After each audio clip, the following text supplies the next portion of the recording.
Okay, actually, this will be part two of this is CJC Hood News lead activist King Calvin Jones Jr., aka King Cal Cutter. I want to continue to talk about, I was basically sharing my testimony, how I came up and how I went through some suffering. And then, I've been through points where I had to make my conversion. I've been through, my wilding out moments. I was pretty much wild out. I was at the point, a lot of folks don't know, I was around like a bunch of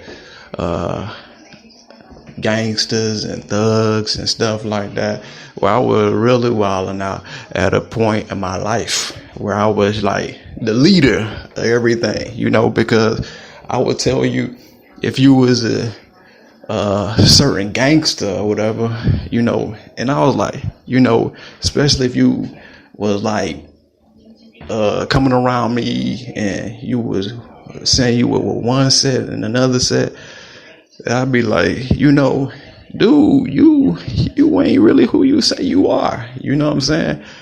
And to this day, I'm still like that occasionally, because I'm the leader in the conversation. I don't do what everybody else do, regardless to how much they do stuff. So I want to encourage people, I understand the problems. And as I was saying earlier, those majority was problem, but the solutions, what are the solutions to the problems? My solution was to go straight to God. That's all I had left. I couldn't go to any particular mentor because I didn't want to do nothing like that. I was like, I just got through whooping somebody's butt. What you mean? I want to go do this, that, and the other. I encouraged my little brother. He went to play basketball and stuff like that. And I told, they seen me come out the point where I was knuckling it up with everybody. So I was more so of a protector right then, at that time, because I had to take on somebody else's struggles. I had to become mature at a young age. I had to become a grown man at a young age, which I didn't, it could have been like Michael Jackson. Can you see my childhood? I didn't see no childhood. I didn't deal with no childhood. My childhood was knocking folks out for real. I was running people out of the state, for coming against, I was doing stuff my daddy could have been doing. I was even more crucial than my father, which that was dangerous. That dude was dangerous. When you looked at him, he had a way of saying and the words that he was saying, and because how he conducted himself, I learned from everybody. And I say this, that some of y'all fathers might have did that. My father actually did stuff that I didn't understand, but I thank God to this day that I overcame it. It made me strong, even though it was some crazy way how I was off there. It was off the wall type of stuff. You don't put a knife under your child, and be in push-up position and be like, hey, you fall on that, it's a wrap. So that made me strong. When you got a drill sergeant, as a daddy, like, hey, don't fall on this knife in a push-up stance. That make you really a tough dude, because you don't want to fall at no sharp end of no knife at all. You understand? And this is when my mom wasn't always there, but I found a way to outlet, get an outlet in the midst of that. And I want to encourage somebody. You might not have been through that, or you might have been through a little worse. Might not have ever had a mom and a daddy. You might have lost your mama and daddy, and you feel like you have to just, nobody understands how you feeling. Nobody can really get at you. The first thing they always saying, oh, this is a mental situation. But what, really, I'm going to be frank, real with you. And I represent the kingdom of God, but what in it, what have you offered to do to help me with this situation? Are you coming to reach me at a certain age? When you get a certain age, people just forget about you. They like, well, we can't reach them. They didn't go out to do this, that, and the other. Well, look, hey, it's a lot of stuff I didn't go do, because it was unprofitable, and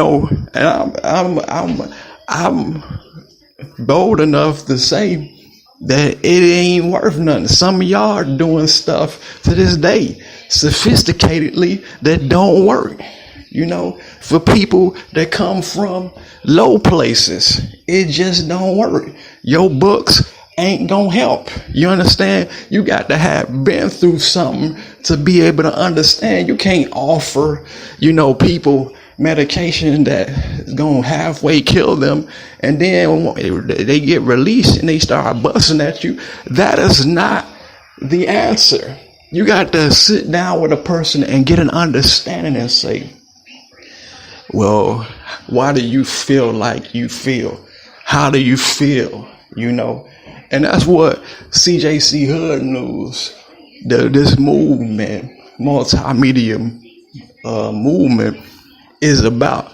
It's about going in the trenches and getting with the most hurt people ever and offering them solutions to their problems, and say, look, dude, I understand why you do what you do, because you seen your mama or your daddy did this, so that's all you ever known is that.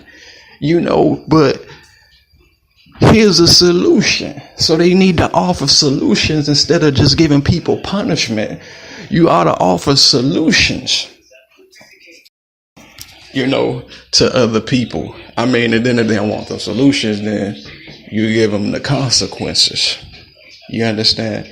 And sometimes it do be too late to reach a person, because they ain't getting no help from nobody. You understand? Ain't nobody helping them. Everybody talking that world trumpet stuff and sanctimonious stuff. Everybody yelling and screaming every time, trying to get the point across. But you know how to talk in a mannerism way, a loving, genuine way? Or do you want to yell and scream because of the pain that you've been through, because the people forfeited and walked out on you? You got to be careful. A lot of these parents and people, just because somebody did something, you got to learn how to have love again. Love got to be installed back into the hearts of mankind, the human race, period. It's got to be an understanding between people. You really got to gain an understanding. We want to play hunky-dory, play 1 foot in, 1 foot out type of stuff, but we really don't really got real love like that. See, real love say, I don't know what you've been through. I know you've been through something. I know you feeling a lot of pressure regarding this, that, and other. And I'm here with you, and I'm going to help you get through what it is that you're going through. And you don't even know, man, for real. Them words to a person that been through a lot of hell, that could have been radical. Dude, you thought some people was radical,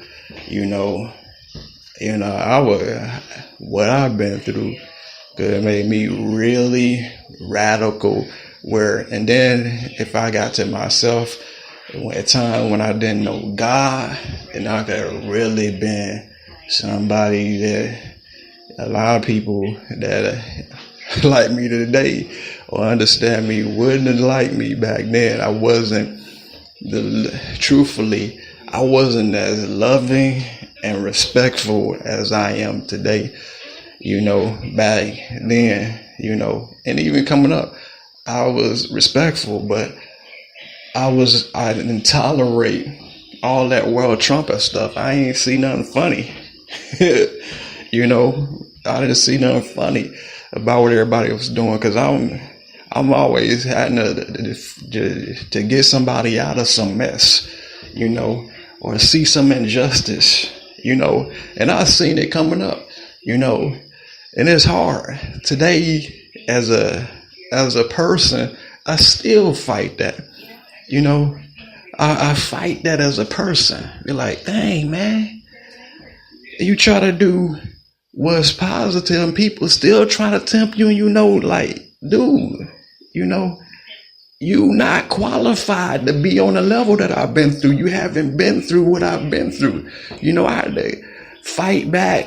I had to reflex back in my life. I had to gain enough strength on the inside, because people ain't got enough love on the inside.